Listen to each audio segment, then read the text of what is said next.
국민의힘이 4월 총선 공천을 책임질 공천관리위원회를 출범시켰습니다. 이 친윤 핵심으로 꼽히는 이철규 의원이 공관위에 합류하면서 윤심 논란이 일고 있습니다. 네, 두 분과 함께 정치권 소식 자세히 짚어보도록 하겠습니다. 진수희 전 새누리당 의원, 신경민 전 더불어민주당 의원 함께합니다. 안녕하세요. 안녕하세요. 자, 먼저 한동훈 비대위원장은 공정한 공천을 강조하면서 윤심 공천 우려를 일축했습니다. 목소리를 직접 들어보겠습니다. 이철규 위원장이 아무래도 친윤계 핵심으로 평가를 받아서 좀 윤심이 작용했다는 게 아니라 이런. 그건 아닙니다. 이 공천 지금 당을 이끌고 있는 것은 접니다. 앞으로 보시면 그런 우려들은 기우였다고 생각하실 겁니다. 그런 지적 많이 해주십시오. 그렇지만 다시 말씀드립니다. 제가 책임을 지고 이 당을 이끌고 있습니다. 제가 이기는 공천, 설득력 있는 공천, 공정한 공천을 할 것이라는 말씀을 드립니다. 자, 한동훈 위원장은 저렇게 이야기를 했습니다만 그래도 이철규 의원이 이제 포함된 것에 대한 윤심 논란은 꺼지지 않을 것 같아요. 그렇습니다. 이철규 의원은 다 아시다시피 최근에 들어서는 윤핵관 중에 원탑으로 알려져 있기 때문에 저 구성을 보면서 많은 지금 현역 의원들이 굉장히 걱정하고 불안해하실 것 같습니다. 물론 이제 한동훈 비대위원장께서는 그 걱정하지 마라. 죄송합니다. 네. 내가 당을 이끌고 있다라고 하지만 그 말씀이 의원들의 그 불안을 잠재워주기보다는 오히려 한동훈 위원장과 윤 대통령의 관계가 이철규 의원과 윤 대통령의 관계보다는 훨씬 더 가깝다고 여겨질 거기 때문에 저 말씀이 그렇게 의원들의 불안감을 잠재울 것 같지는 않습니다. 그리고 본인이 이제 불출마를 선언을 하면서 당내 의원들 헌신, 희생 해달라 이런 얘기도 진작에 하셨기 때문에 아마 많이들 불안해 하실 것 같습니다. 네, 어제 발표한 공관위원 면면도 좀 살펴보도록 하겠습니다. 현역 의원이 3명이고요. 외부 인사가 7명으로 구성됐습니다. 신경민 의원님께 여쭤볼게요. 면면들을 보면 정말 한동훈 위원장이 말한 내가 당을 책임지고 있다. 공천 걱정하지 않아도 된다. 이런 말이 설득력이 있다고 보십니까? 어떠십니까? 그 설득력이 있겠어요. 여의도 물 안 먹은 사람도 아마 그렇게 생각하지 않을 거고요. 여의도 물 한 사흘만 먹으면 일이 어떻게 돌아가는지 대충 알거든요. 이건 여야 가릴 것 없이 공관위원들을 외부 위원들로 이렇게 충원을 해요. 남녀 배분, 세대 이런 거 해가지고 하는데 이게 항상 이렇습니다. 근데 이번에도 예외가 아니거든요. 이건 아마 조금 있다가 공천이 이렇게 진행이 되면 나타날 텐데 공천에서 힘을 쓰는 사람은 여기 빤합니다. 이건 원톱이에요. 그러니까 이건 그건 위원장도 아니고요. 위원장도 가오마담일 가능성이 굉장히 높고요. 이건 원톱이니까. 누가 원톱 역할을 할 거라고 보십니까? 그건 윤씨겠죠. 그러니까 이건 틀림없이 이건 한동훈 위원장도 컨트롤하지 못하는 공관위원회가 될 것이고 그건 원톱으로 진행될 것이고 하트라인이 있을 거고요. 이건 아마 공천이 진행이 되면 곧 눈앞에 드러날 것이기 때문에 한동훈 위원장의 이 말은 그렇게 설득력이나 실체를 갖지 못하는 걸로 바로 입증될 겁니다. 알겠습니다. 자, 그리고 이제 10명 중에 4명이 또 법조인이에요. 또 항상 이 정부 들어서 법조인 논란은 끊이질 않고 있는데 이 공관위마저도 이제 법조인이 너무 많다. 자, 이런 비판도 있거든요. 네, 지금 국민의힘 내부에 그 법조인들이 굉장히 많죠. 그런데 이제 이 공관위원들은 나중에 공천 받아서 출마해서 국회로 들어갈 대상은 아니기 때문에 그거까지 여기다 적용하는 거는 좀 어폐가 있습니다만 보시면 아까 우리 신 의원님 공천이 진행되는 거 보시면 아실 거라고 말씀하셨는데 이 공관위원 구성은요. 구성돼서 발표할 때 그때만 그냥 기사화되고 관심을 끌지 그 이후에는 비대위원이 공관위원이 누구냐 이런 게 별로 관심이 없습니다. 그러니까 지금 젊은 사람들이 몇 명이 들어가는 평균 연령이 몇 살이다, 여성이 몇 명이다 이런 게 별로 발표할 때만 반짝 기사거리가 되지 그 이후에는 관심이 없고 아까 말씀하신 대로 주도하는 분들은 따로 계시지 않나 그런 경험해서 말씀드리는 알겠습니다. 겁니다. 네, 예. 주도하는 사람들은 따로 있다. 원톱 말씀도 해주셨는데 그래도 공관위원 10명 중에 7명이 외부 인사로 채워졌고 1970년대생이 절반에 달하고 있거든요. 그러다 보니까 그래도 좀 어느 정도는 물갈이가 되지 않겠냐라는 이야기도 있는데 어떻게 보시나요? 뭐 영남권 물갈이는 뭐 몇 달 전부터 예. 사실은 여름부터 돌아다니던 얘기이기 때문에 예. 영남권을 먼저 하냐 뒤에 하냐 뭐 그런 차이 정도 전략적 시기 조절 뭐 이 정도가 뭐 관심이지 사실 앞으로 어떻게 될 것이냐는 여름부터 이미 예고가 돼 있었고요. 지금 그 절차가 진행이 되는 막바지로 가고 있다 이렇게 보고요. 네. 저는 사실 별 관심이 없는 뉴스입니다. 예, 알겠습니다. 자, 그리고 한동훈 위원장 이야기를 좀 해보도록 네. 하겠습니다. 1박 2일의 부산 일정을 마무리한 한동훈 위원장이 오늘 경남 양산을 찾습니다. 자, 그동안 방문한 지역마다 개인적인 인연을 강조했는데 어떤 이야기들을 했는지 직접 들어보겠습니다. 저는 부산을 너무나 사랑합니다.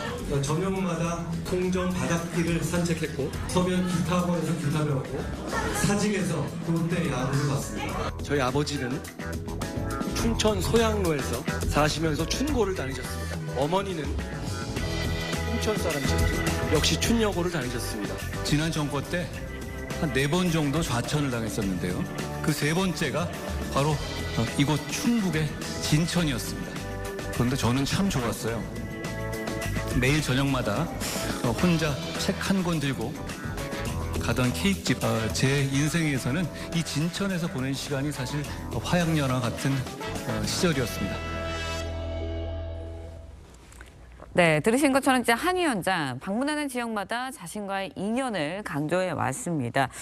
정치인으로서의 이야기도 하고 있고요. 또 뭐 이벤트도 있고 자가지 시장도 가고 뭐 티셔츠도 있고 이런 거 봤을 때 한동훈 위원장 잘하고 있다고 보시나요? 아니 정치인들이 다 이렇게 해요. 한동훈 위원장만 이렇게 하는 거 원래 이렇게 하고요. 개인적인 인연 강조하고요. 그 지역에 의미가 있는 뭐 여러 가지 이벤트를 생각하죠. 그러니까 이게 일회용으로는 좋아요. 근데 이것도 좀 너무 자주 써먹으면 안 되고요. 이제 그만할 때가 됐습니다. 그러니까 이제 아마 주변에서 이제 그만 좀 하라 하는 얘기 나올 거예요. 이제 아마 더는 안 할 것 같은데요. 알겠습니다.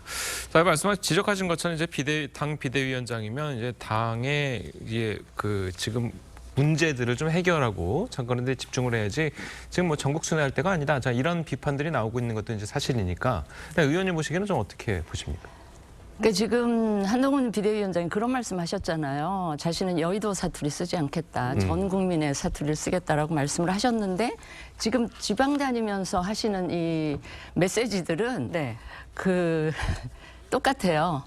그냥 여의도 사투리를 조금 세련된 방식으로 쓰고 계시다. 뭐 이런 느낌이 들어서 예. 그러나 굉장히 감성적인 접근을 하고 있는 거는 영리한 행보다 뭐 그런 말씀 드리겠습니다. 그러니까 기존에 보통 대선 후보들이나 전당대회의 출마자들이 각 지역마다 다니면서 그러니까요. 지역의 개인적인 예. 연고 이렇게 하고 하던 그 방식 그대로 좀 세련된 방식으로 하고 계시는구나. 그 정도의 느낌을 받고 있습니다. 알겠습니다. 네. 자, 저희는 다음 이야기도 좀 해보도록 하겠습니다. 민주당 이낙연 전 대표가 24년간 몸담았던 민주당과 결별을 선언했습니다. 그 모습 먼저 보고 오시겠습니다. 민주당이 자랑했던 김대중과 노무현의 정신과 가치와 품격은 사라지고 폭력적이고 저급한 언동이 횡행하는 1인 정당, 방탄 정당으로 변질했습니다. 후목 불가조, 썩은 나무로는 조각을 할 수 없다는 공자의 말씀처럼 지금의 정치로는 대한민국을 살릴 수 없습니다. 예. 자, 우리 신 의원께서는 이제 이낙연 전 대표가 굉장히 각별한 사이이기도 하시고 또 그리고 이제 지금 탈당한 이낙연 전 대표와 이제 같이 행동을 하시는 걸로 알고 있는데 자, 이낙연 대표가 이제 탈당을 하고 나서 그리고 이제 가장 주목되는 부분이 총선 불출마 의지를 밝힌 부분이란 말이에요.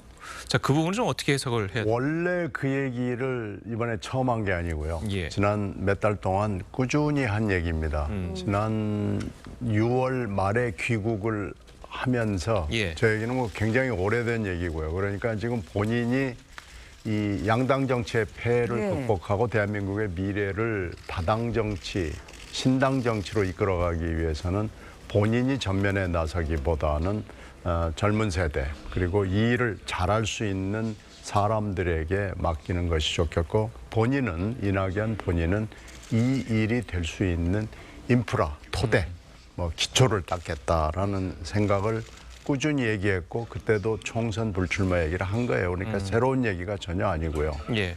신당 창당 내지는 앞으로 제3지대를 만드는 일에 진력을 하겠다는 의지를 저렇게 표현한 겁니다. 그러면은 만약에 신당이 창당되고 나면 뭐 공천이랄지 그런 거에 이제 이 전 대표가 많이 관여를 하시는 건가요? 그건 이제 공천관리위원회를 구성을 할 텐데요. 아무래도 인재를 영입하는 문제, 그건 이낙연 전 대표가 할 수밖에 없지 않겠어요. 그러니까 그런 분들을 공천관리위원회에 올려보내서 제가 영입을 해온 이런 분들이 적합한지 일단 심사를 좀 해주세요라는 것까지는 할 겁니다.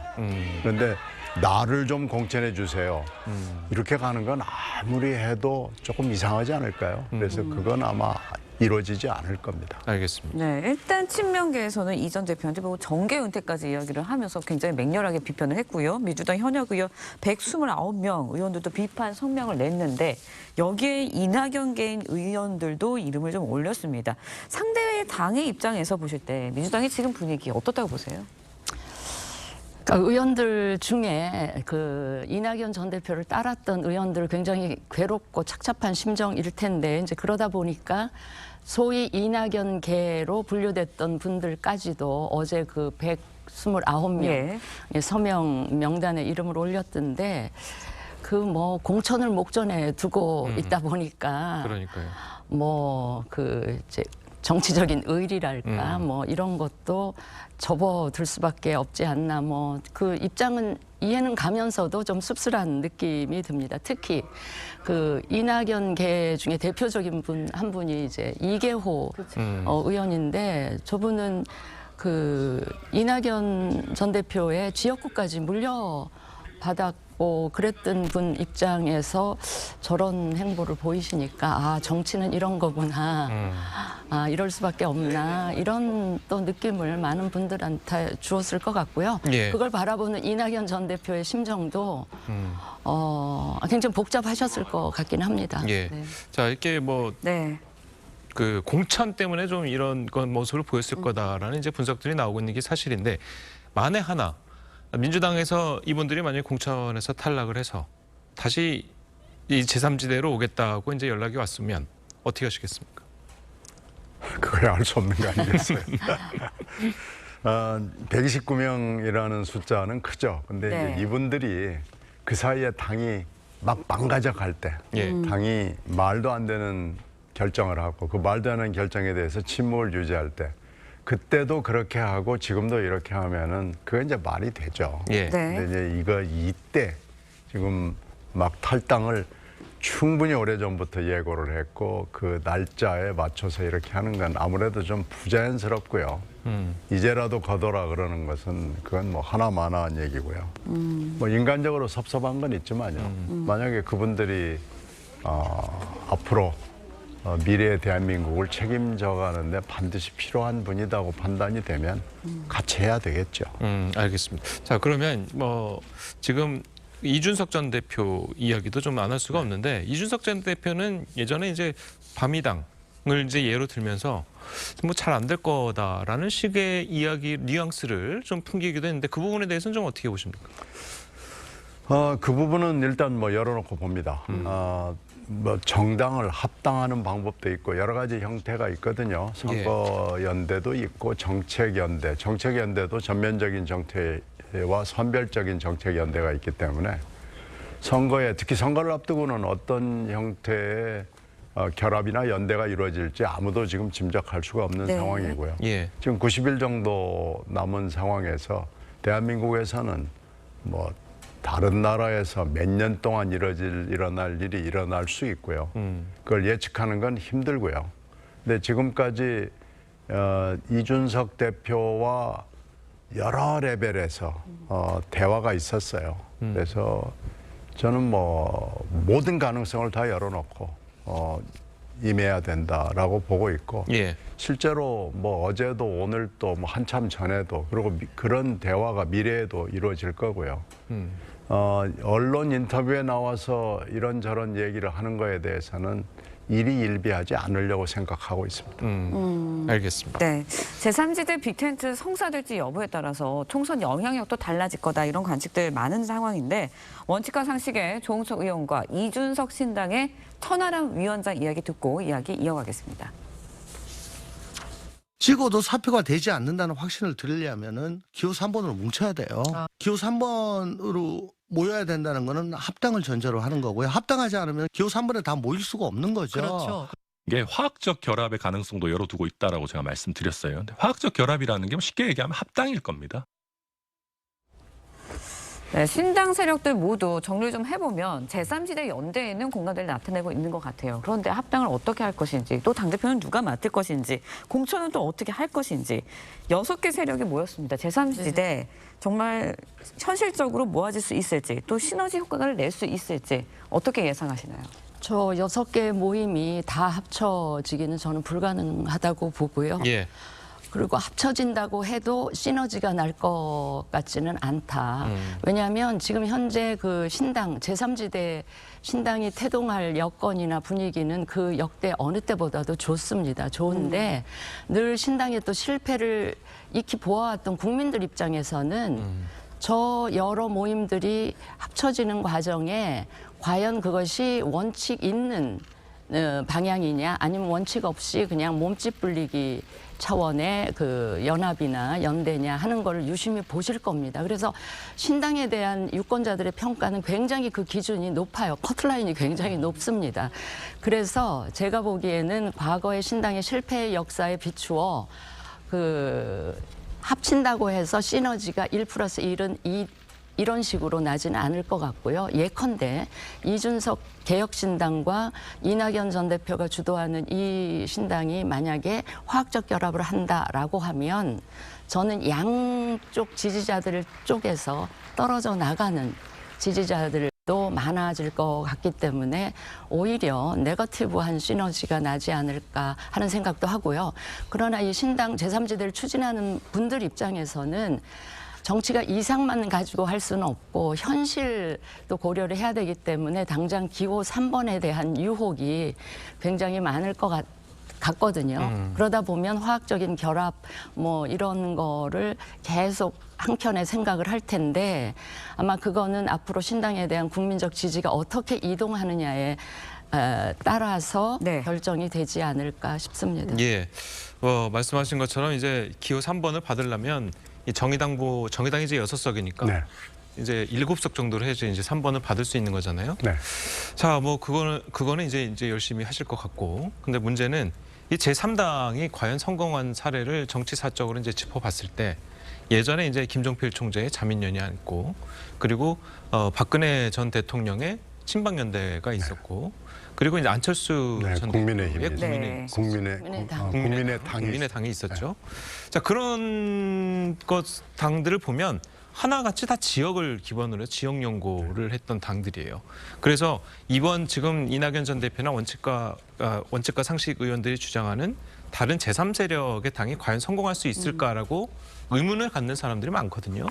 뭐 제3세력이라는 게 항상 큰 소리 치고 나타났고 별로 이렇게 결과가 장기적으로 봤을 때 중장기적으로 미미했다는 건 뭐 그건 우리 역사에 있던 일이기 때문에 그렇죠. 그걸 부정할 수는 없고요. 예. 다만 이번에 하나 다른 것은 윤석열 대통령의 등장과 윤명의 대립이 굉장히 지금 오래 기간을 끌면서 양당에 대한 피로감이 그 어느 때보다 높습니다. 금방 말씀드린 역사에서 여러 번 피로감을 얘기했습니다마는 그때의 피로감과 지금의 피로감은 비교할 수 없을 정도로 높아졌고요. 양당의 실망감이 굉장히 높다는 것은 그것도 지금 현재 정치 현실의 사실로 진실로 존재하고 있는 게 맞거든요. 그러니까 그런 토대 위에서 지금 아무래도 여러 개의 세력들이 지역 연고가 있기는 있어요. 그러나 지역 연고만 얘기하는 건 아니고요. 지역 연고 플러스 알파 뛰어넘어서 전국적으로 할 수 있는 토대는 일단 아까 금방 말씀드린 얘기로 마련이 됐다라고 생각이 되고요. 예. 이걸 이제 어떻게 이것을 합당으로 이끌어가느냐 아니면 연대로 이끌어가느냐 하는 것은 잘 모르겠어요. 그런데 하여튼 할 수 있는 방안은 다 해보고 이것을 양당의 피로감, 양당에 대한 실망을 엮어낼 수 있느냐 없느냐는 지금 현재 정치 지도자들이 해나가야 할 몫이라고 생각합니다. 알겠습니다. 네, 이 문제도 좀 짚어보도록 하겠습니다. 이런 상황에서 이제 민주당 검증위가 총선 예비 후보들의 추가 검증 결과를 발표를 했습니다. 그런데 재판을 받고 있는 이재명 대표, 뇌물수수 혐의로 기소된 노웅래 의원을 비롯해 1심 실형을 받고 있는 황운하 의원 등 적격 판정 다 받았거든요. 이 부분 어떻게 평가하시나요? 저는 저 결정을 보면서 과연 지금 민주당이 총선에서 이기려는 생각을 하고 있는지가 좀 의심스러웠는데요. 예. 그러면서 드는 생각은 결국은 당 대표라는 당의 간판이자 얼굴, 이재명 대표의 저 사법 리스크 때문에 재판 중이잖아요. 네. 그렇기 때문에 이 비슷한 처지에 있는 다른 모든 후보들에 대해서 적격 판정을 할 수밖에 없는 이런 딜레마에 빠지고 있지 않나 싶고요. 그런 예. 생각을 했고요. 그 얼마 전에 부적격 판정을 받은 분들하고 이분들하고 경중을 비교하면 저는 이게 과연 공정한지 그 의심을 하지 않을 수가 없고, 그래서 드는 생각이 민주당의 저 시스템 공천이라고 하는 거는 그 시스템 공천이라고 쓰고 불공정 공천이라고 읽을 수밖에 없는 이런 상황이 아닌가 싶어서 매우 유감스럽다는 예. 말씀을 드립니다. 아니 그러니까 이게 물론 뭐 이낙연 전 대표가 사과를 하긴 했습니다만 예전에 한번 민주당 의원 중에 뭐 40%라고 그랬나요? 뭐 몇 %가 이제 전과자다. 자, 이런 발언들을 좀 했었잖아요. 자, 이런 검증의 결과들이 그런 걸 그대로 투영하는 건 아니냐. 자, 이런 얘기도 있습니다. 그 전과자 발언은 경실련이 매년 내는 건데 거기에는 민주화운동, 노동운동 한 분들이 들어있어서 사실은 정확한 통계는 아닙니다. 예. 근데 네. 그걸 인용하는 것은 저는 그 조건 없이 인용하는 것은 좀 잘못됐다고 본인도 사과를 했지 예. 않습니까? 네. 그런데 이게 지금 대표 딜레마예요. 대표가 공천을 자격이 없는 지금 당원 당규를 엄격하게 적용하면은 공천 자격이 없습니다. 근데 이걸 극복할 수 있는 방법도 사실 없습니다. 그렇다고 해서 대표 공천을 주지 않을 수도 없고요. 이 딜레마를 극복하지 못하는 것이 지금 민주당의 큰 고민인데요. 그러다가 보니까 다른 사람들 보고 당신은 안 되겠습니다라는 얘기를 못하는 거고 지금 근데 안 되겠습니다라고 한 몇 분에 대해서는 왜 안 되는지 설명을 제대로 못하고 이 딜레마를 아마 선거 끝까지 극복하기는 매우 좀 어려워 보입니다. 그래서 예. 이게 좀 민주당의 고민입니다. 알겠습니다. 자, 오늘 두 분 말씀은 여기까지 듣겠습니다. 잘 들었습니다. 네. 고맙습니다. 감사합니다.